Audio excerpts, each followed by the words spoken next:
Welcome. It is the Album with Ria, where we tell stories of successful individuals that continue to change the narrative. And today, I'm going to be talking to an excellent and exceptional man. Guess where I am, guys? It's Vintage Interiors. How are you doing? How we both wearing white? I didn't know. I'm so excited to have you on this episode. There's a lot to talk about. Are you ready? Of course. Come with me. Let's go.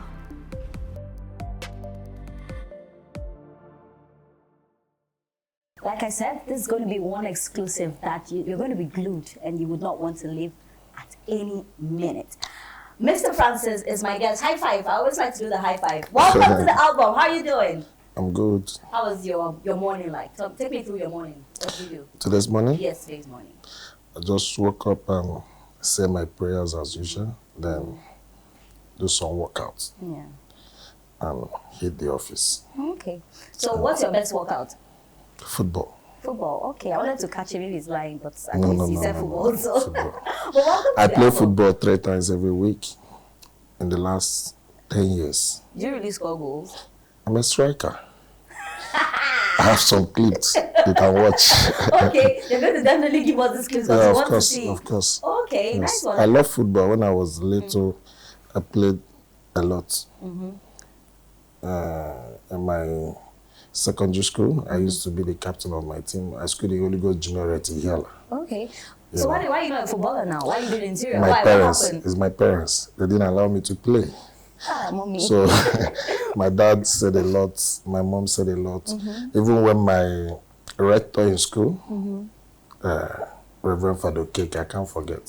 He wanted to take me to Germany. That was when is that J2? Yeah, J2. And Oh, wow. my parents, they were so mad at him. And they stopped everything. When you love the enemy, every weekend. But there's no regret. You We're made still it big good. time, We're so still good, there's no so- regret. But I'm happy we even started with this. I would like to talk about growing up days because you're one person that I know that you were not born with a silver spoon. You know, everything you have today, you have really worked hard for it. So I want you to just take me through growing up. How was it like? How was growing up for you? Yeah, I was not born with silver spoon, but I would say that my parents, they were just average people. My mom is a teacher and my dad is a manufacturer. And I was playing ball a lot. Okay. So that was my major problem with my parents. Okay. You know, we disagreed a lot because they didn't want me to mingle with the so-called Yopoko Street Boys. But you know, such a beautiful story. But growing up, what did you have in mind that you wanted to do? Apart from the football, actually. I didn't have any other thing in mind. I wanted to be a footballer. For real. I played for NASA. I played for Junior Fege. I played for Junior Jasper. These are the clubs in Onitsha, you know. So how did interior now come in? So it's actually a long story. Naturally, I love interior. I was living when I got admission into Anambra State University. I was living in a 3-bedroom flat. I furnished it myself. I went to Onitsha, I got my curtains, I got everything. So you won't even know it's a student house. So I've always loved furnishing. But I never dreamt of having anything to do with interior. Yeah. But did you even think when you eventually got into it, did you think you were going to make enough money like you're making now? Because I know that you're really cashing Okay, out. so let me give you this story. As a student, I was doing business. You know, at my year 1, as a student, I used my year 1 GP to contest election, and I won. Okay. So I was a student union official. I was the director of sports till my final year. Okay. I read 5 years course, mechanical engineering. Yeah. So I was the student union director of sports due to how good I was in the field, and I had to contest selection, and I won. You know, so at that whole point, the little money I made as a student union director of sports, I entered into business of fashion. Okay. That's my first business. So when I went for IT in Lagos here, so I met one guy, TMT, Tony. So he's in Lagos Island. So I was buying shirt from him. Then I was selling to bankers in Lagos. Oh, wow. The remaining one, I'll bring to the big boys in school. They buy, they pay me. Yeah. So that's how I started my business. I was able to grow a little capital, and I bought my first car as a student. Oh, wow. Yeah. I've also, been in places that people will say that, oh, vintage does very well, but it cannot only be that business that's making him live that luxury lifestyle. And I know you've heard that a lot. Yeah. In Lagos, they say a lot. Some people say he does drugs. Some people say he does yahoo. So there are a lot of things. But the truth is that the people that know me from start knows everything about me. I didn't just, there is no process about me that just came. It has always been little by little. And one good thing with me is that I know how to make friends. I can have 30 million friends, and I know how to follow up on everybody at the same level. No matter your character, I know how to follow you. And you'll be happy with our relationship, so that's me. So I know how to handle the people who are buying credit, people who are paying cash, the people who don't like to pay. I know how to collect the money. So I don't have a problem with giving you my suit or my shirt out of fear that I won't get my money. I know how to handle everybody. Although where I did my IT was in Bumi's construction company. He's a Yoruba man. Okay. You know? So when I was doing my shirt business, I went to apply through my uncle who knows the man. So that was how I was able to get the job. His office is at Yaba. So I have to pass Railway, Yaba, to get to office every morning. And when I close from office, I come to Yaba to relax because I have few of my village guys that sells okrika in Yaba. Okay. So one day, I was in my brother's shop, and the next shop there is a cotton shop. Yeah. So there was a business that came. So they said it's a big business. So everybody was running around. So I didn't know it was actually TB Joshua. Okay. I think that time they were furnishing the church.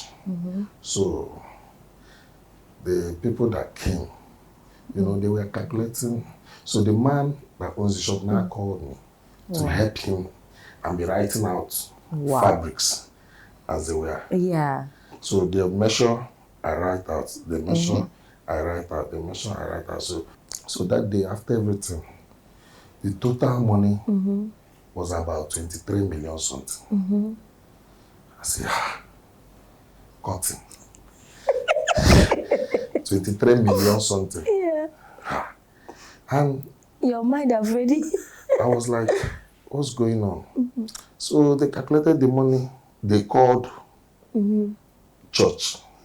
Immediately the man got alert, 23 million something. I said, wow. So I handed over the receipt and I couldn't sleep. I was awake all through the night. I said, how? 23 million something. I said, I can't do any other thing if not this cotton. You're joking. Seriously. I love his honesty.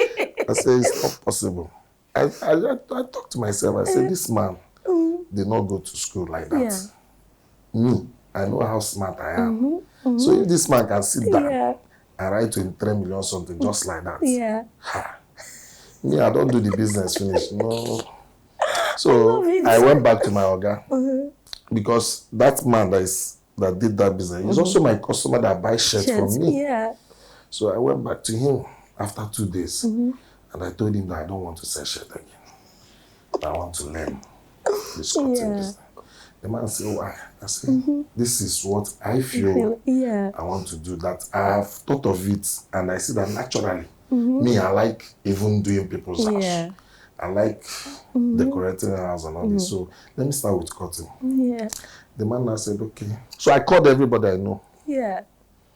Everybody, including my friends, all of them. I called them. I said, I now do cotton business. Don't pay me. Give me the job. I deliver. If you're okay with it, you pay. So I was able to convince some guys who I had a lot of friends too. Wow. You know, because I was a student union officer, I was close to government, and all that, so I knew a lot of people. So that is how I started. You know, what a fantastic story. Like, I am so amazed by this story. But if there's anything that I want to know is how he made that 23,400,000. He's going to take us through that journey. And also, he's going to tell us how long it took him. I'm sure you want to know that. Don't go anywhere. This is the album. We'll be right back.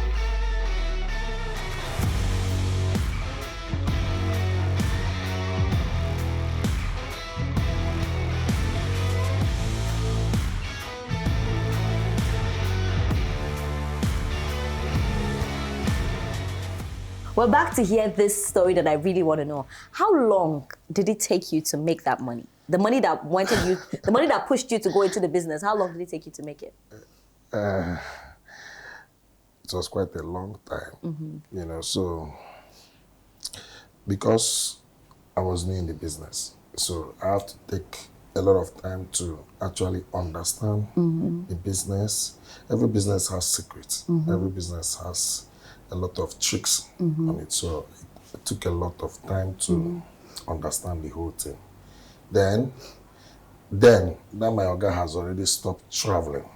He orders his fabric and all that. So I needed to go deeper into the business. So I was thinking it's the biggest. Yeah. Until I saw that there are people in the business bigger than him. So I went for those people. Yeah. I tried to make friends with them. Understand the whole thing. It took me quite a lot of I can't really say at this particular 2 years, 3 years, you know. Yeah. But I started by traveling to Dubai. Okay. You know, so I didn't have any shop when I traveled first time to Dubai to get goods, you know, so I remember very well then my dad asked me, how are you going to do this? How are you going to do that? I said, don't worry. So I only spoke to one of my friends and I said, okay, see, I've been able to do some jobs, I've saved money. Yeah. So I want to go to Dubai. I want to spend 1 month in Dubai. I want to understand this whole thing because when I checked, they have a very high level of interior space and a lot of people into this. So I traveled and I was able to meet a lot of companies.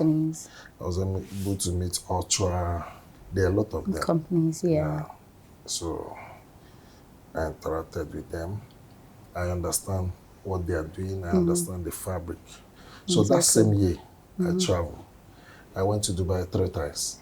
Oh, wow. You know, because I needed to understand the whole accessories and everything. So I started in my importation. I got back that first time, as God may have it, I got a shop through one of my friends who used to be my old friend, who is also into the same cutting business. You know, so the whole interior journey started with just cutting. Wow. And cutting accessories, blinds and everything. So and look at it today. And, you know, it's just beautiful because we can't overemphasize that consistency is key. If there's anything I know is that you've been very consistent, especially when it comes to the interior business, you know, from just curtains, look at what the business has turned to today. But I also know that you're a businessman. You know, if I'm aware, I know that, you know, you have other things that you have delved into. And you are one entrepreneur that you never stop. You keep going, you know. So I know that you don't also just do homes. If I'm correct, I know that it extends to companies. You know, what has the challenge been like for you? You know, the kind of business, the way I started my business, it will be difficult for me to have the kind of challenges other people have. Because I started from the grassroots. I started from picking fabrics and all that. I didn't just enter the business as luxury and all that. And I was in Tedio Show Market for a long time. I was in Tedio Show Market for over 10 years. Wow. Inside Tedio Show Market. So I understood everything. It's not been long I left Tedio Show to the island. But I hope you still go back and say hi to your boys there. I go to market almost every week. Oh, you still go? Till now, of course. Okay. Till now, I go Yeah. to market. Unless I'm not in the country or I Yeah. travel. Whenever I'm around, I go to market. I Yeah. sit down in the market. You're joking. Yes, but just that they won't let me. Yeah, If I I'm know. gonna spend 6 hours, it will be a problem because Yeah. the whole alaye and everything and Yeah. everything. But I must still go there. That's my head office. Tedosho is still my head office, not here. You know, so most of the challenges we have, like I started with cotton. Cotton is not an everyday thing. It's True. not like we're selling pure water. It's not like so. It's a business that you have to be patient. Imagine you travel out. I have some fabrics in my warehouse that I got in 2015 that is still available. Yeah. That's 9 years ago, right? Yeah. That is not finished. So you can understand how the business The is. business So runs. it's not something that you put in money immediately, And you it, get the and, money and it immediately. comes out. Yeah. So it's a gradual process. Okay. But if God help you, you get some serious contracts, you know, so that makes it sweeter. And I think you've been getting serious contracts. Yeah, Okay. yeah, by His grace, we have been able to do a whole lot, you know, over the years. Yeah. I've been able to deliver a whole lot of jobs. So at the time, I have to understand the business very well. And I carve out myself Yeah. from the normal market level I started with, Yeah. right? So anybody can sew cotton. Anybody can import fabric. Fabric. Now, there is a very important question, which is what now makes vintage different from the other cotton sellers? Yeah. Right? So I have to carve out. A niche for yourself. Yes.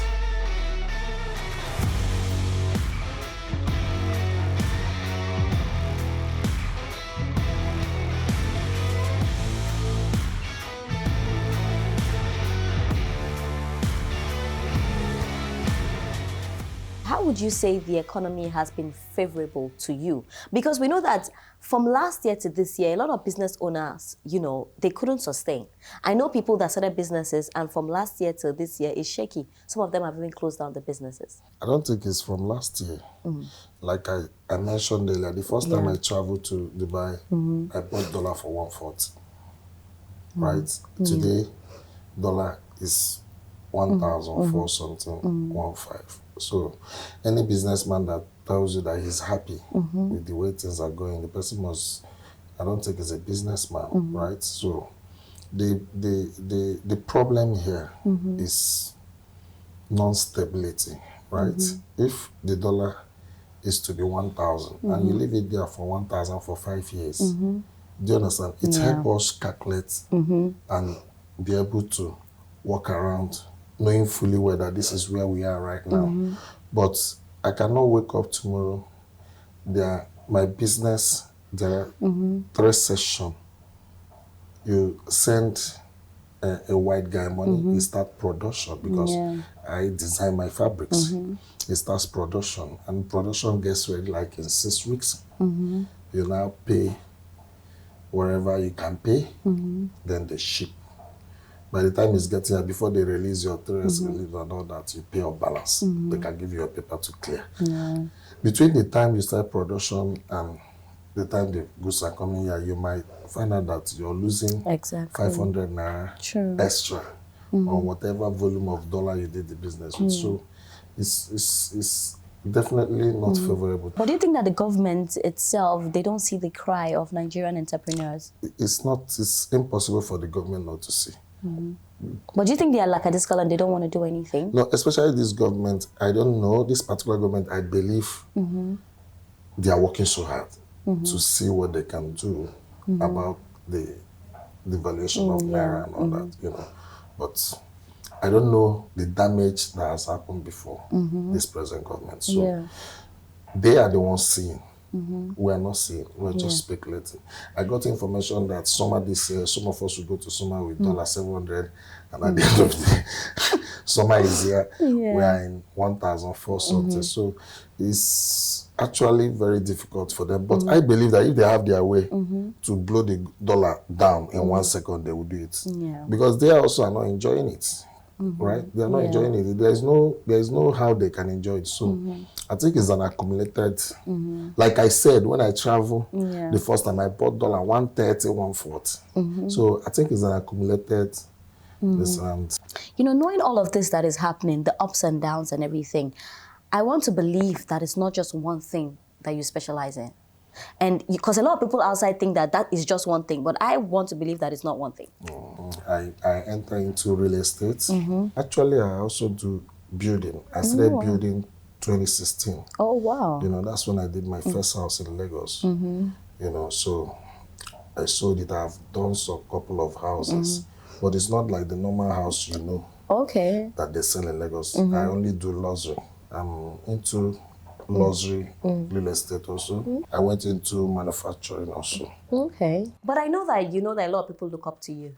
Yeah, of course. So before I even let you go, you know, I want you to just look into the camera and just motivate people that want to do something, but something is holding them back. They're scared. To me, my startup is different. So at first I believe in myself. Remove everything I have today. Everything. Remove everything. Just leave me. My same self. My name to me. I will still not be poor. Because I have so much confidence in myself. I have that belief. My advice to a lot of young guys that look up to me is wherever you believe in, first and foremost, believe in yourself. Keep working on it. Keep pushing. Let it be slow and steady. Let it not be just once. Some people don't even know that I spent over 10 years in the market. You know, some people still see me on the internet as vintage. You know, but people that know me from grassroots know that every year, everything, I gradually become who I am today. I didn't just wake up. So if you're gonna be a shoe shiner, just try as much as possible to do it well, perfecting it. One day you will shine for the president, right? So if you're gonna be a bookseller, whatever it is, if you can turn yourself the best in what you do and take it serious. And one thing, whatever you do in life, and you don't call it your thing and you don't take it serious, you can never get there. So whatever you're doing, take it serious, no matter what it is. No matter what. Once you take it serious, keep doing it repeatedly, you must get there. Definitely.